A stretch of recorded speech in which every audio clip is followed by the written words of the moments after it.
कल्पना कीजिए, रात के लगभग 2 बजे है। एक मानसिक अस्पताल का कमरा, दीवारें सफेद, कमरे में हल्की सी दवाई की गंध और खिड़की के बाहर फैला हुआ अंधेरा आसमान। उस खिड़की के पास एक दुबला पतला आदमी खड़ा है। उसकी आंखों में थकान है, लेकिन अंदर कहीं गहराई में एक आग भी है। वह आदमी है विंसेंट वैन गो। दुनिया उसे पागल कहती है। वह खुद को असफल मानता है, लेकिन उसे पता नहीं कि उसी रात से कला का इतिहास बदलने वाला है। भाग एक, बचपन की चुप्पी और अंदर की दुनिया। विंसेंट का जन्म 1853 में नीदरलैंड्स के एक छोटे से गांव में हुआ। उनके पिता एक पादरी थे, सख्त, धार्मिक और अनुशासित। घर में प्यार था, लेकिन भावनात्मक दूरी भी थी। विंसेंट बचपन से ही अलग थे। वो खेलकूद से ज्यादा प्रकृति को देखते थे। पेड़ों की शाखाएं, खेतों का रंग, बदलता हुआ आसमान, ये सब उन्हें सामान्य बच्चों से ज्यादा आकर्षित करते थे।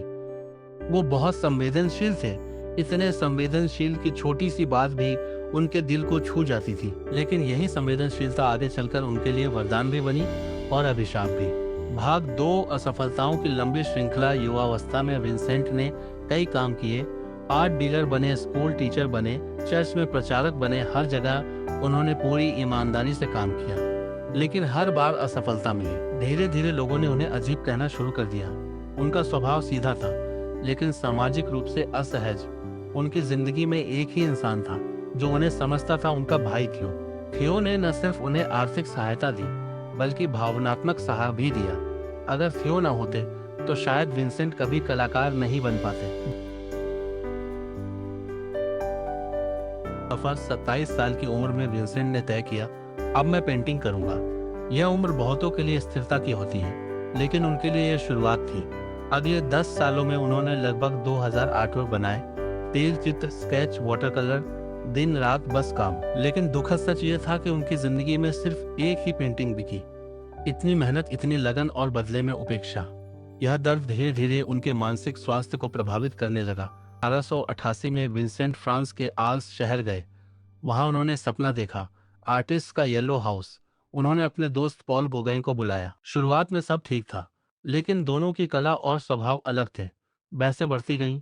एक रात मानसिक तनाव और भावनात्मक टूटन में विंसेंट ने अपना खुद का कान काट लिया। यह घटना इतिहास की सबसे विचित्र घटनाओं में गिनी जाती है। इसके बाद उन्हें सेंट रेमी के मानसिक अस्पताल में भर्ती कराया गया। भाग 5, सेंट रेमी कैद में रचना। अस्पताल में उन्हें एक कमरा दिया गया। खिड़की से दिखता था रात का आसमान। वहीं से शुरू हुई एक नई यात्रा। 1889 में उन्होंने बनाई द स्टाररी नाइट। यह पूरी तरह वास्तविक दृश्य नहीं था। उन्होंने कल्पना, स्मृति और भावना को मिलाकर इसे रचा। भाग 6, पेंटिंग का गहरा विश्लेषण। आसमान, आसमान में घूमती हुई लहरें हैं। तारे साधारण बिंदु नहीं है, वे ऊर्जा से भरे हुए गोले हैं, जैसे ब्रह्मांड जीवित हो। यह उनके अंदर के तूफान का प्रतीक था। चांद असामान्य रूप से चमकदार, अंधेरे के बीच उम्मीद। साइप्रस पेड़ काला, ऊंचा, आकाश को छूता हुआ। यूरोप में यह मृत्यु का प्रतीक माना जाता है। शायद यह उनके मन में उठते मृत्यु के विचारों को दर्शाता है। गांव शांत, स्थिर, सोया हुआ। ऊपर उथल पुथल, नीचे शांति। बाहर और अंदर का अंतर। 2004 में वैज्ञानिकों ने पाया कि इस पेंटिंग के पैटर्न फ्लूइड टर्बुलेंस के गणितीय सिद्धांत से मेल खाते हैं। यानी बिना विज्ञान पढ़े विंसेंट ने प्रकृति के जटिल गणित को महसूस कर लिया। यह सिर्फ कला नहीं, यह गहरी संवेदनशीलता का प्रमाण था। 9 सिर्फ 37 साल की उम्र विंसेंट ने खुद को गोली मार ली। 2 दिन बाद उनकी मृत्यु हो गई। उनके अंतिम शब्द बताए जाते हैं, दुख हमेशा रहेगा। लेकिन क्या सच में दुख हमेशा रहा? भाग 9, मृत्यु के बाद मिली अमरता। उनकी मौत के बाद थियो ने उनकी कला को दुनिया तक पहुंचाने का प्रयास किया। धीरे धीरे लोग समझने लगे, यह पागलपन नहीं था, यह असाधारण दृष्टि थी। आज स्टारी नाइट न्यूयॉर्क के म्यूजियम ऑफ मॉडर्न आर्ट में सुरक्षित है।